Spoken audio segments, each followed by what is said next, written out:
Hola amigos, ¿cómo están? Espero que es muy bien. En esta ocasión veremos en este video la parte número 3 de una serie de videos, como vimos en el primer video que vimos, que fue ¿por qué los demás presidentes no pueden hacer lo que el presidente Bukele está haciendo en El Salvador? Y número uno, lo que vimos en el video número 1 es porque el presidente Bukele le da la gloria a Dios. Y él es una persona temerosa de Dios, a Dios. Por esa razón, él está allí, porque Dios lo puso, porque él le da la gloria a Dios. Lo otro es porque él quiere al pueblo salvadoreño, trabaja para el pueblo salvadoreño y se da 100% al pueblo salvadoreño, tanto que él no cobra, ¿verdad? Pero él trabaja todo el tiempo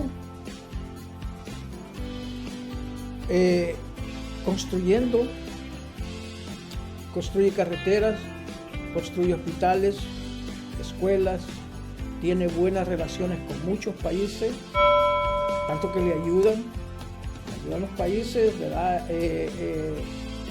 Tiene muy buenas relaciones con muchos países. Y en este video, aquí veremos algo bien específico. ¿Por qué los demás países, los demás presidentes no pueden hacer? Fíjense bien, los demás presidentes no pueden hacer lo que Bukele está haciendo en El Salvador. Y esta es una de las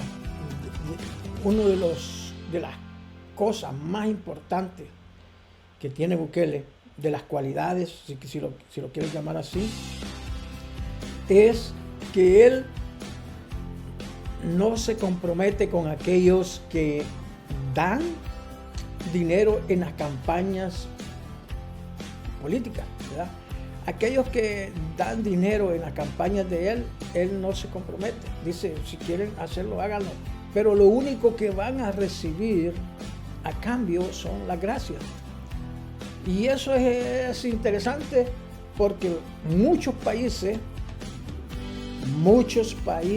están comprometidos con las élites y con aquellos que en las grandes campañas son los que arrojan grandes cantidades de dinero, millones.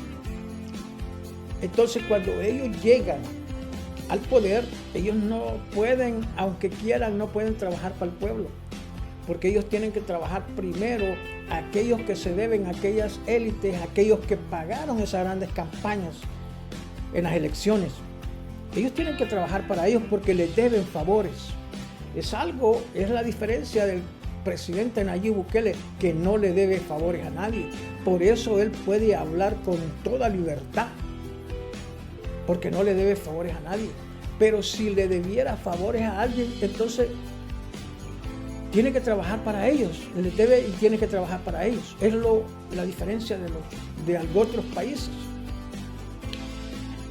Antes también pasaba que los financistas decían, bueno, yo te voy a financiar, qué sé yo, 5 millones, pero yo voy a poner el ministro tal, o tal cartera es mía.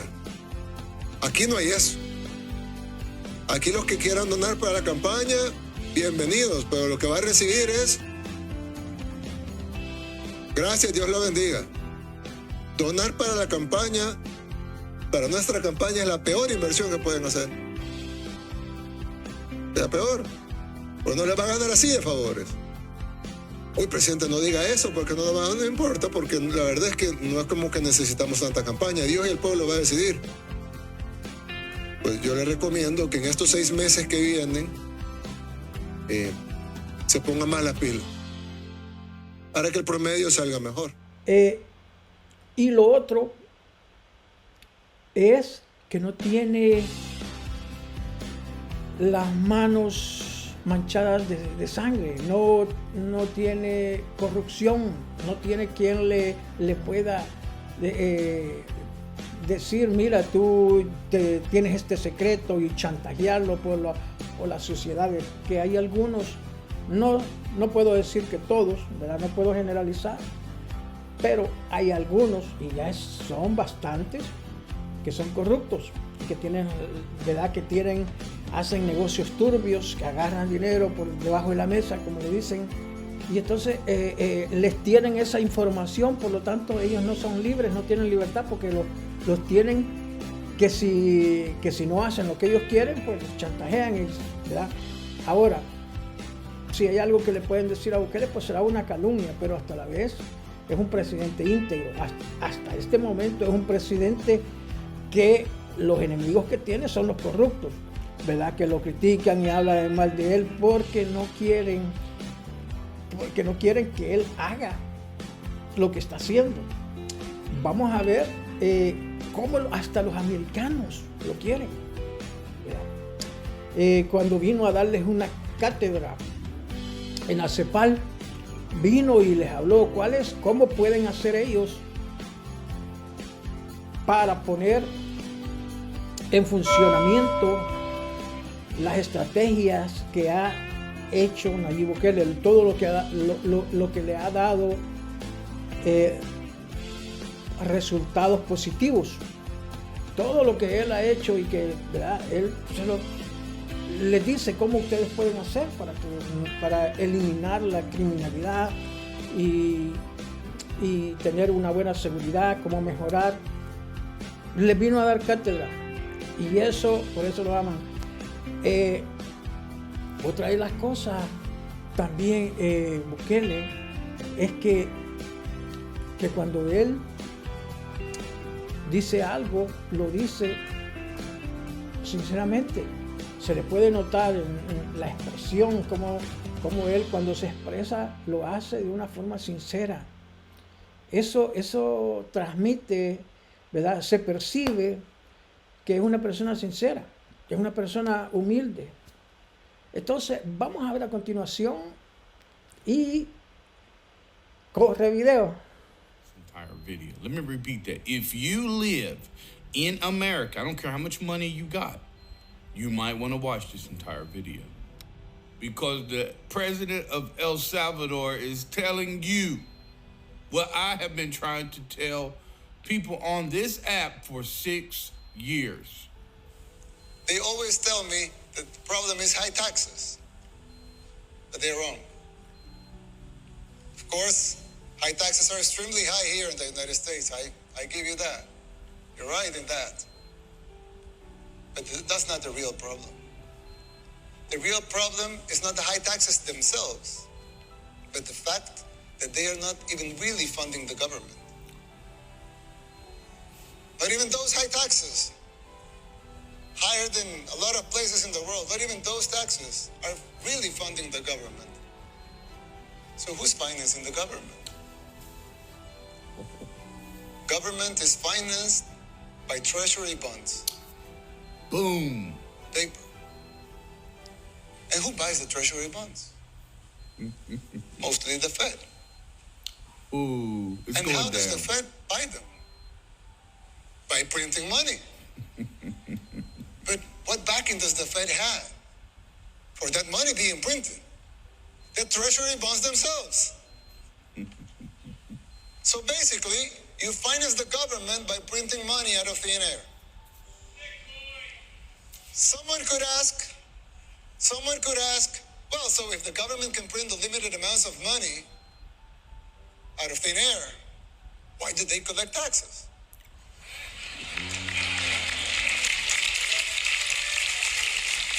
Be insane.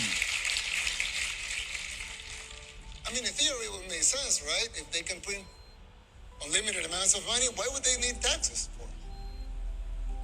The answer is simple, but it's very shocking. The real problem is that you pay high taxes only to uphold the illusion that you are funding the government, which you are not. It's shocking, but it's true. The government is funded by money printing, paper backed with paper, a bubble that will inevitably burst. The situation is even worse than it seems, because if most Americans and the rest of the world were to become aware of this farce, confidence in your currency will be lost, the dollar will fall, and the Western civilization with it.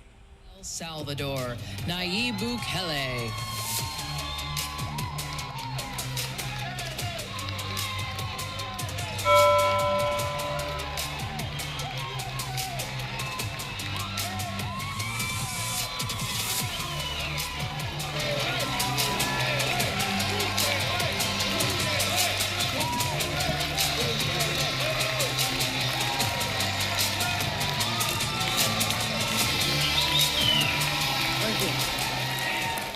Thank you.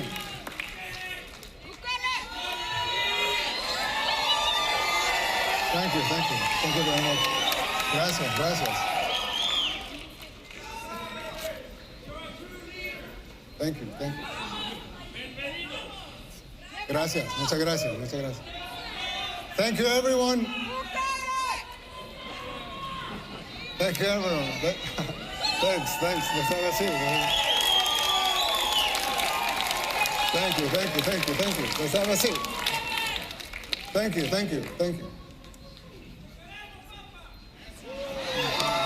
I love you too.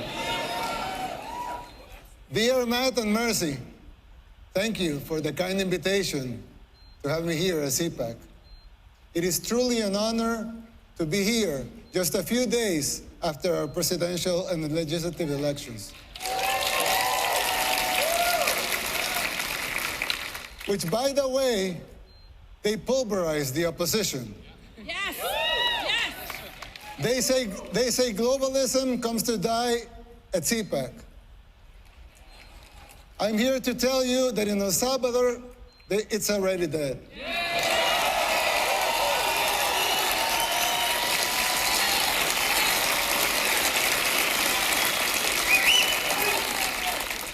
But if you want globalism to die here too, you must be willing to unapologetically fight against everything and everyone that stands for it. Fight for your freedoms. Fight for your rights. The next president of the United States must not only win an election, he must have the vision, the will, and the courage to do whatever it takes. And above all, he must be able to identify the underlying forces that will conspire against him. These dark forces are already taking over your country. You may not see it yet, but it's already happening. You don't see it as clearly because people are designed to see linear changes, not exponential ones. We don't always recognize how fast a problem can multiply and spiral out of control. The problem is much like the metaphor of the boiling frog. Once the water boils, it's already too late. People fail to see these things. It's our nature. Just like the frog, people become complacent and they don't realize how bad things are getting until it's too late. Well, I know, of course, El Salvador is a lot smaller country. Setting aside the differences, there's a similarity with what is happening here in the United States. We also had many apparently isolated problems in the 60s and the 70s. And we failed to realize as a country the severity of them until it became a civil war. By the time we reacted, it was already too late. We were already boiled like the frog.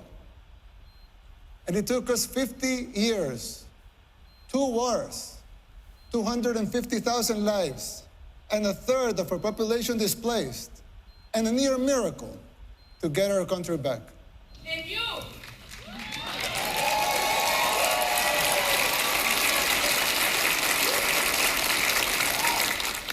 As your friend, I want to issue this warning so you don't make the same mistakes we did in the 60s and the 70s. It is not easy to pull yourself back once you're in boiling water. In fact, All the experts said it was impossible.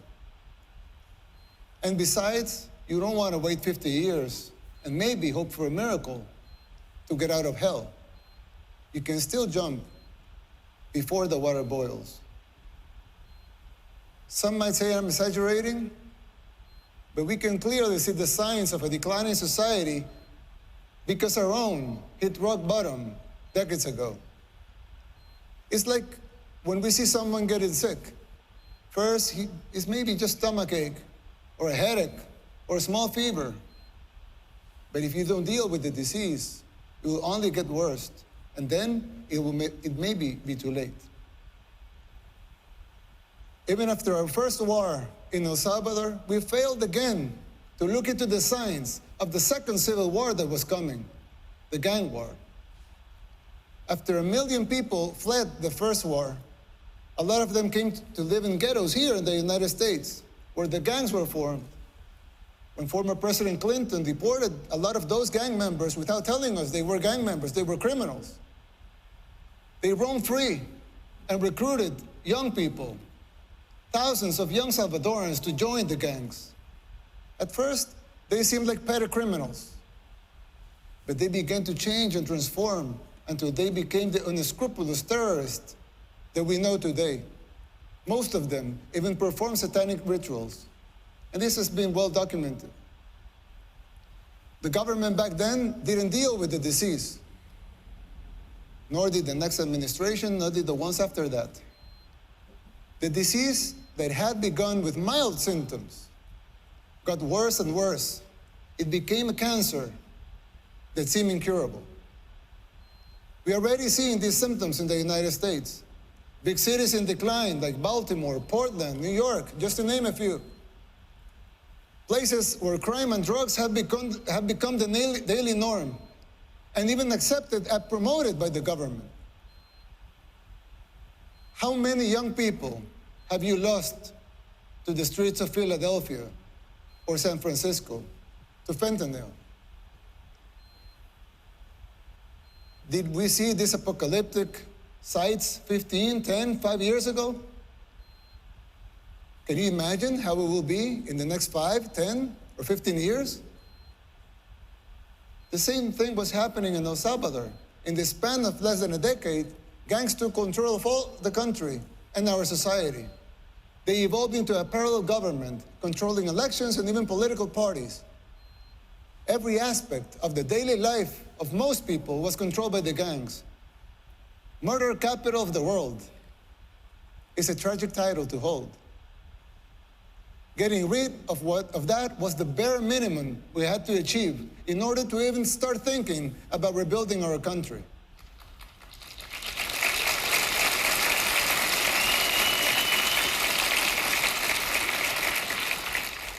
But jumping out of the water when it's already boiling is an almost impossible feat. You are not there yet. And believe me, you don't want to be.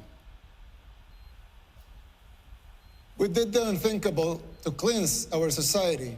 We arrested the terrorists, but we have to remove corrupt judges and corrupt attorneys and prosecutors.